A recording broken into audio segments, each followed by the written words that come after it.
رب العزت کی معرفت یا اللہ سے تعلق حاصل کرنا یہ ہماری منزل ہے اور ہمارا نفس اس کی رکاوٹ ہے۔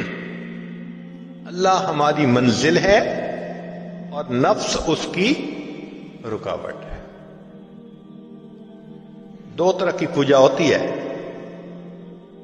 ایک ہے اللہ کی پوجا کہ ہر حال میں اللہ کی منشا کو پورا کرے، ایک ہے کہ نہیں اچھی لگی تو بات کر لی، اور اگر طبیعت کے خلاف ہے شریعت کا حکم تو طبیعت پہ عمل کر لیے۔ یہ نفس کی غلامی ہوتی ہے۔ یاد رکھیں، زر پرستی، زن پرستی، شہوت پرستی، بت پرستی، نفس پرستی، یہ تمام کی تمام بت پرستی کی اقسام ہیں۔ خدا پرستی کوئی اور چیز ہے۔ اللہ کو پوجنا یعنی اللہ کی ہر حال میں ماننا، یہ الگ چیز ہے۔ ایک بات ذہن میں رکھیے، اس دنیا میں اللہ رب العزت کے بعد جتنی نفس کی پوجا کی گئی اتنی پوجا کسی اور بت کی نہیں کی گئی۔ انسان نے سب سے زیادہ اپنے نفس کو پوجا ہے اللہ کے بعد۔ قرآن مجید میں فرمایا اَفَرَأَيْتَ مَنِ اتَّخَذَ إِلَٰهَهُ هَوَاهُ، کیا دیکھا آپ نے اسے جس نے اپنی خواہشات کو اپنا معبود بنا لیا؟ تو قرآن پاک سے ثابت ہو رہا ہے کہ انسان اپنے خواہشات کی پوجا شروع کر دیتا ہے، وہ خدا کا پجاری نہیں رہتا، وہ نفس کا پجاری ہوتا ہے۔ ہمیں فیصلہ کرنا ہے کہ ہم کس کے پجاری ہیں۔ اگر ہم بد نظری کرتے ہیں، ہم حکم خدا کو چھوڑ کر نفس کی مانتے ہیں۔ اگر انٹرنیٹ پہ بیٹھ کے غیر عورتوں کو دیکھتے ہیں، ہم اللہ کی نہیں مانتے، ہم نفس کی مانتے ہیں۔ اگر ہم موقع آنے پہ جھوٹ بول دیتے ہیں، خدا کی نہیں مانتے، نفس کی مانتے ہیں۔ اگر ہم اپنے مسلمان بھائی کو دھوکہ دے دیتے ہیں، ہم خدا کی نہیں مان رہے، ہم نفس کی مانتے ہیں۔ تو ہمارا معبود پھر خدا نہ رہا، ہمارا معبود تو نفس بن گیا۔ گو زبان سے ہم کہیں کہ اللہ ہمارا معبود ہے، مگر اللہ کے دفتروں میں تو ہم نفس کے پجاری۔ دیکھنا تو یہ ہے کہ اللہ کے دفتر میں کیا لکھا گیا۔ چنانچہ عزیز بستامی رحمۃ اللہ فرماتے ہیں کہ میں نے خواب میں اللہ تعالیٰ کا دیدار کیا، تو میں نے کہا اے اللہ میں آپ تک آنا چاہتا ہوں۔ فرمایا دع نفسک وتعال، اچھا اپنے نفس کو چھوڑ دو تم میرے تک پہنچ جاؤ گے۔ تو بائزید بستامی رحمۃ اللہ کہا کرتے تھے جنت 2 قدم ہے، جنت 2 قدم ہے۔ اپنی محفل میں فرماتے تھے جنت 2 قدم ہے۔ کسی نے کہا حضرت کیا مانا جنت 2 قدم ہے؟ فرمایا دوست پہلا قدم اپنے نفس پہ رکھ لے، تیرا دوسرا قدم جنت پہنچے گا۔ تو ہمیں اپنی نفس کی خواہشات کو توڑنا ہے جو شریعت کے خلاف ہے۔ جب تک ان خواہشات کو نہیں توڑیں گے اس وقت تک ہم اللہ کے فرما برداروں میں شامل نہیں ہو سکیں گے۔ چنانچہ آج کے دور میں غیر محرم کا فتنہ یہ تمام فتنوں سے بڑھ گیا ہے، ٹاپ پہ ہے۔ عورت کے دل میں شیطان ڈالتا ہے کہ بن سنور کے نکلو، وہ بیچاری بے پردہ بن سنور کے نکلتی ہے اپنے حسن کی زکات نکالنے کے لیے۔ حدیث پاک میں آتا ہے بے پردہ عورت جب گھر سے نکلتی ہے شیطان کا ایک گروپ اس کے پیچھے لگ جاتا ہے، وہ لوگوں کو متوجہ کرتا ہے، لوگوں دیکھو اس کو۔ اب لوگ اس کو دیکھتے ہیں تو عورت سے بے پردگی کروائی شیطان نے اور مرد سے بد نظری کروائی، نتیجہ کیا ہوا؟ یہ بھی گناہگار وہ بھی گناہگار۔ آج کل تو نوجوان بچے اور بچیوں کو لگتا ہے کہ بس ایک ہی چیز کی تلاش ہے۔ ایک وقت تھا جب نوجوان آپس میں ایک دوسرے سے عہد کرتے تھے اتنی تہجد پڑھا کریں گے، اتنا روزہ رکھیں گے، اتنی تلاوت کریں گے، اس میں مقابلہ ہوتا تھا۔ آج تو یا انٹرنیٹ ہے یا فیس بک ہے، اسی کے اوپر وقت گزرتا جا رہا ہے۔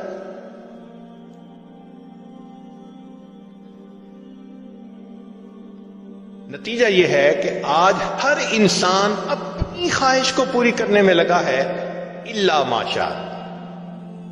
ایک زمانہ تھا صرف نوجوانوں کے اوپر بندے کو فکر ہوتی تھی کہ ذرا کچی سی عمر ہے، بہک نہ جائیں۔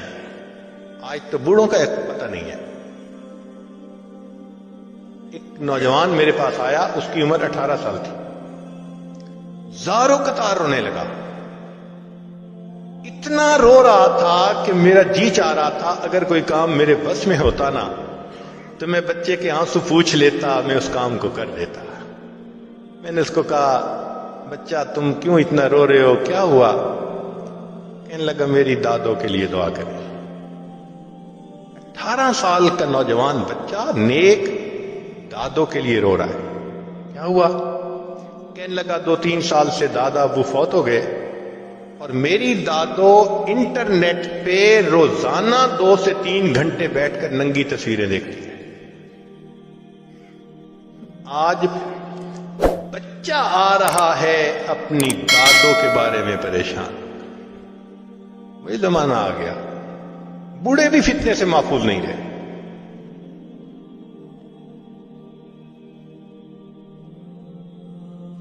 تو اللہ رب العزت ہماری منزل ہے اور اس کی رکاوٹ نفس ہے۔ ہم نفس کے پجاری ہیں یا نہیں؟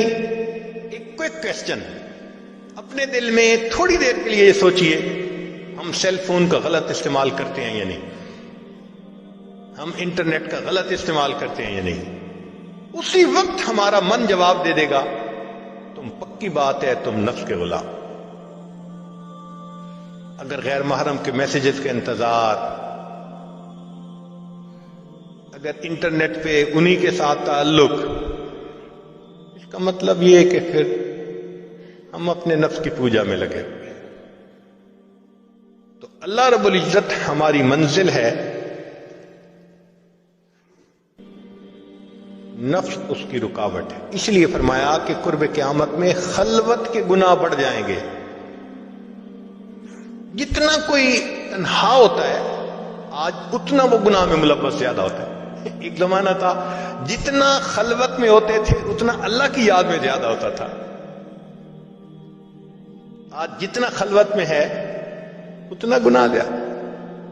اور جن بچوں کی ادھر ادھر انوالومنٹ ہو جاتی ہے وہ تو ایک نظر میں بندہ فگر آؤٹ کر لیتا ہے۔ گھر والوں کے ساتھ مل کے کھانا بھی نہیں کھائیں گے، ان کو کھانا بھی نہیں کھانا، ان کو یہاں بھی نہیں جانا ماں باپ کے ساتھ مل کر۔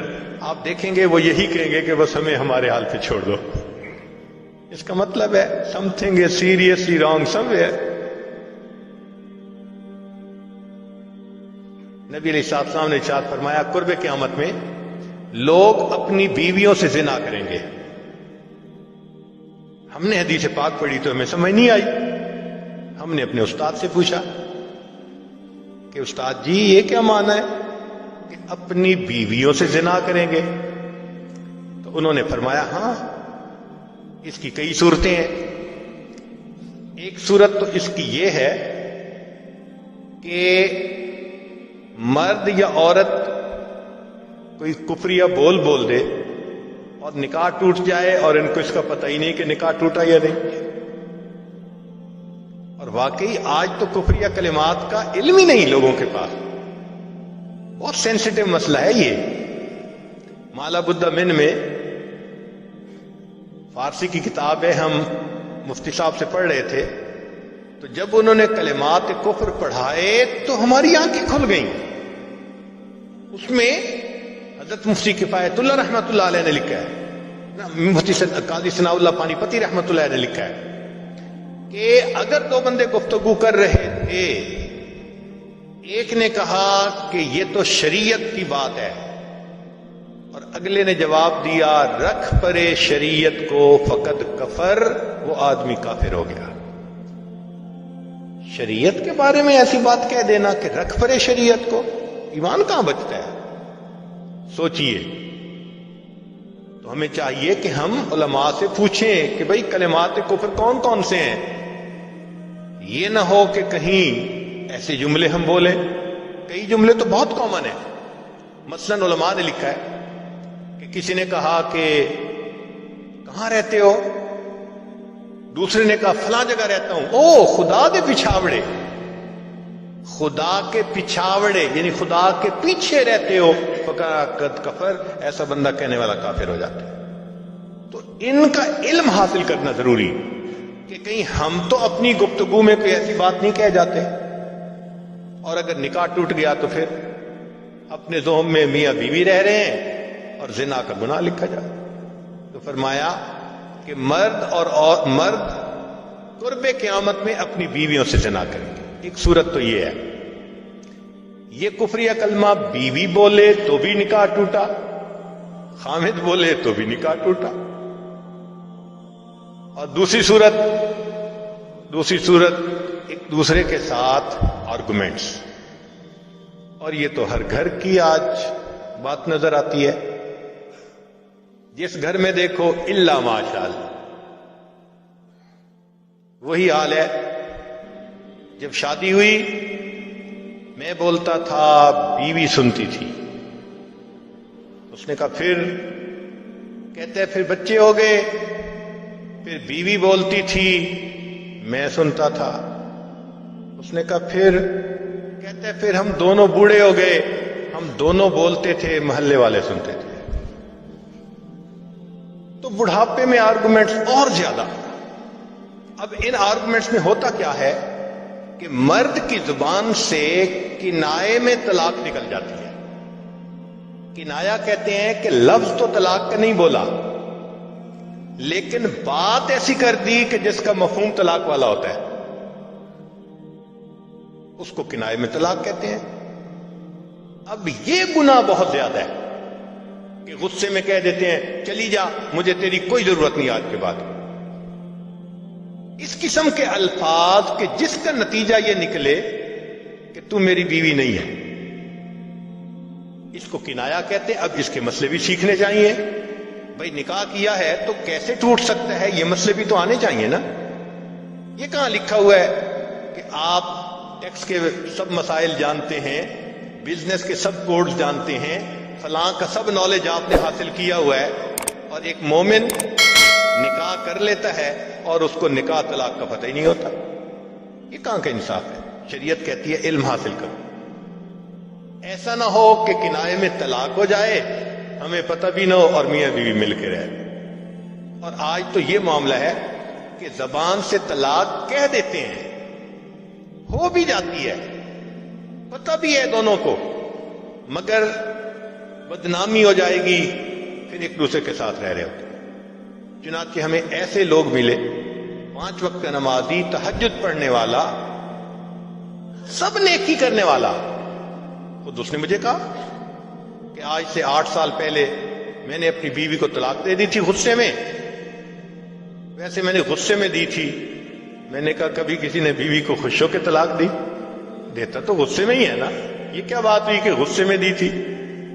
بھئی طلاق تو ہو گئی۔ اور جی پھر بعد میں ہم نے سوچا وہ بھی نیک ہے، میں بھی نیک ہوں، بدنامی ہو جائے گی، بچے خراب ہو جائیں گے، تو بس پھر ہم نے پھر اکٹھا رہنا شروع کر دیا۔ نہ رشتہ داروں کو پتا، نہ علماء سے پوچھا، پھر میاں بیوی اکٹھا رہ رہے ہیں، ایک گھر ایک کمرے میں۔ اب بتائیں زنا ہو رہا ہے کہ نہیں ہو رہا؟ قربان جائیں اس سچے نبی صلی اللہ علیہ وسلم کی مبارک زبان پر 1400 سال پہلے وارن کر دیا تھا کہ قرب قیامت میں لوگ اپنی بیویوں سے زنا کریں گے۔ آج اس بات کی ضرورت ہے ہم دین کو پڑھیں، دین کو سمجھیں، دین کو سیکھیں، تاکہ اپنی زندگی شریعت کے مطابق گزار سکیں۔ اور یہ ایسا گناہ ہے زنا، اللہ اکبر، کہ قرآن مجید میں اس کے لیے فرمایا خالدین وَيَخْلُدُ فِيهِ مُحَانَا، خالدین فیہا کا لفظ آیا تو مفسرین نے اس پر نقطہ لکھا کہ کافر ہمیشہ ہمیشہ جہنم میں رہیں گے، مومن مسلمان خطا کار کے لیے خالدین کا لفظ؟ تو مفسرین نے اس کا جواب دیا جی ہاں، یہ آپس میں انوالو تھے نا، تو کہتے تھے ہم کبھی ایک دوسرے کو نہیں چھوڑیں گے، ہم کبھی نہیں چھوڑیں گے ایک دوسرے کو. یہ جو وعدے کرتے تھے ہم کبھی ایک دوسرے کو نہیں چھوڑیں گے، ہمیشہ ساتھ رہیں گے، اللہ فرماتے ہیں میں بھی تمہیں پھر ہمیشہ ہمیشہ کا عذاب دوں گا. ایک حدیث پاک میں ہے قیامت کے دن اللہ تعالیٰ کے سامنے بوڑھا زانی آئے گا، اللہ تعالیٰ اس کے چہرے کی طرف نہیں دیکھیں گے. ایک روایت میں ہے قیامت کے دن بے پردہ جو ننگے سر پھرنے والی عورت ہوگی وہ اللہ کے سامنے کھڑی کی جائے گی، اللہ تعالیٰ اس کی طرف نہیں دیکھیں گے. یہ وہ گناہ ہے کہ اللہ تعالیٰ کی رحمت کی نظر ہی قیامت کے دن نہیں پڑے گی. آج اس سے بچنے کی ضرورت ہے. چنانچہ بات لمبی ہو گئی، میں اس کو مکمل کرتا ہوں کہ اللہ رب العزت سے ہم دعا مانگیں کہ اللہ تعالیٰ ہمیں مقصد زندگی کو سمجھنے کی توفیق عطا فرمائے. اب ساری بات کا لب لباب ایک بزرگ کی بات بہت اچھی یاد کیجئے. فرماتے تھے کہ اے دوست تو اللہ کی اتنی عبادت کر جتنا کہ تو اس کا محتاج ہے. ہم اللہ کے کتنے محتاج ہیں؟ ہر کام میں محتاج ہے. تو فرماتے تھے کہ تم اللہ کی اتنی عبادت کرو کہ جتنا تم اس کے محتاج ہو، اور دوسری بات کہی اتنا گناہ کرو جتنا عذاب سہنے کی تم میں طاقت ہے. ہم تو دھوپ کی گرمی برداشت نہیں کر سکتے، اللہ تیرے جہنم کی گرمی کہاں برداشت کر سکے گی. آج کی مجلس میں ہم اپنے گناہوں سے توبہ کر کے ایک نئی ایمانی اسلامی قرآنی زندگی بسر کرنے کا ارادہ کریں. وآخر دعوانا ان الحمد للہ رب العالمین.